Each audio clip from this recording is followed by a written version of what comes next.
આજ રોજ સોમવાર અને માગશર માસનું મહાઆદ્રા નક્ષત્ર છે। આ ખૂબ જ મહત્વનો દિવસ છે। આ દિવસે ભગવાન શિવ ભગવાન બ્રહ્મા અને વિષ્ણુ સમક્ષ લિંગ સ્વરૂપે પ્રગટ થયા હતા અને એ દિવસે લિંગની સૌપ્રથમ પૂજા ભગવાન બ્રહ્મા વિષ્ણુએ કરી હતી। એ દિવસથી જ ભગવાન શિવના લિંગ સ્વરૂપની પૂજા શરૂ થઈ અને આજ રોજ ઉચડી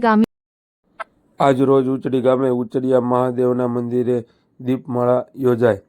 જ્યારથી ઉચડિયા મહાદેવના મંદિરની પ્રાણ પ્રતિષ્ઠા થઈ ત્યારથી દર સોમવારે રાત્રે દીપમાળાનું આયોજન કરવામાં આવે છે।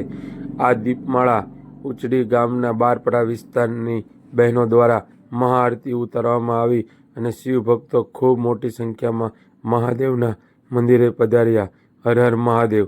આ અમારો વિડીયો કેવો લાગ્યો તે કમેન્ટ કરી જરૂર જણાવજો। હર હર મહાદેવ।